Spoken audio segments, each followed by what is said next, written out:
Yeah, try not to break his spine there.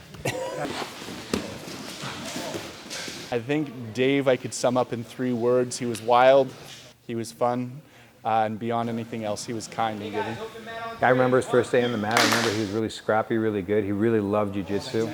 He's somebody who survives, man. In jiu-jitsu we say the word us at the end of practice and the beginning of practice, and that means to persevere. And he kind of embodied that with this journey that he went through. He embodies the heart of what it means to persevere and to survive, both physically and mentally, and emotionally, spiritually.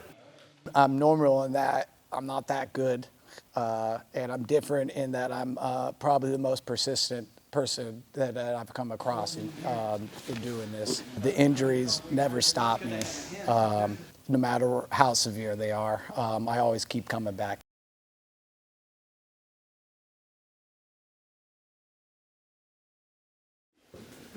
It was a pretty normal day because it was a pretty hot day. Finished up, Dave. He told me he threw up out back. He was feeling nauseous. That happens when people just get overexerted. So I thought it was pretty normal. I'm just like, hey man, just cool off. Maybe go sit in your truck, turn on the AC, you'll be all right. But then it totally just took a different turn.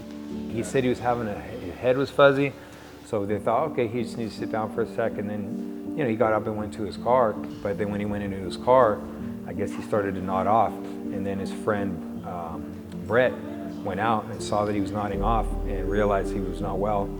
And that's when we decided to take him to the hospital. The emergency room was filled with people. Some guy has a stomach ache. He's just sitting there.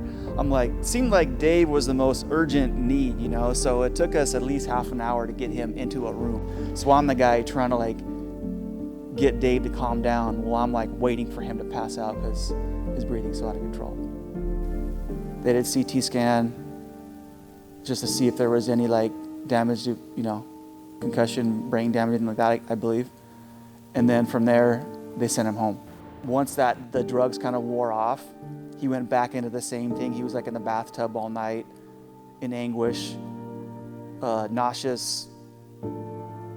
Goes back to the hospital the next day. That's when they basically discovered that he had a heart attack the day before. We were like, oh, fuck.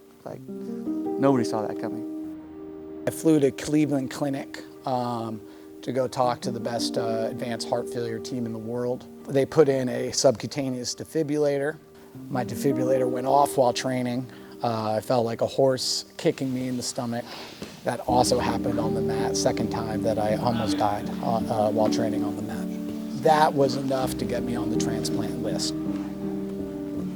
Getting a heart transplant is very competitive, and if the organization giving you the heart doesn't believe you are going to take care of that heart, they will not give it to you. Cleveland Clinic said they would not support me going and doing jiu-jitsu.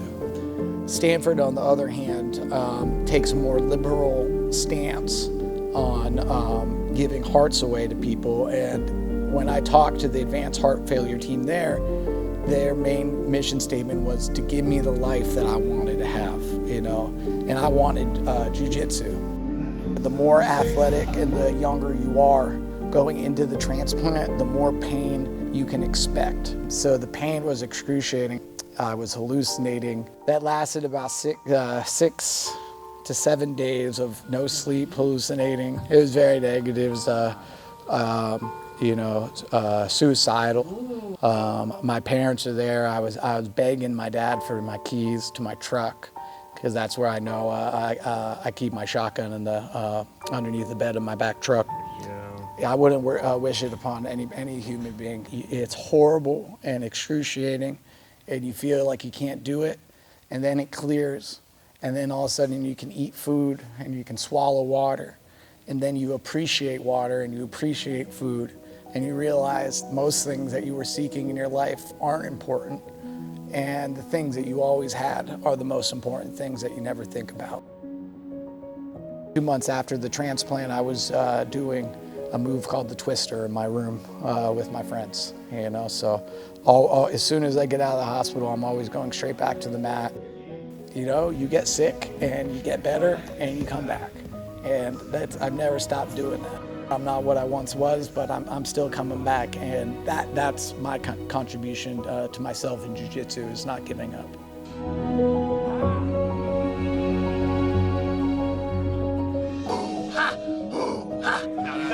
He's out, he taps him out.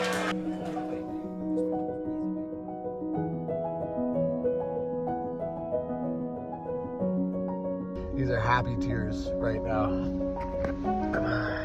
You know, Timothy in the back, and I'm at Diamond Peak. Oh God, I can't tell you how fucking good it feels to shred that fucking mountain right now.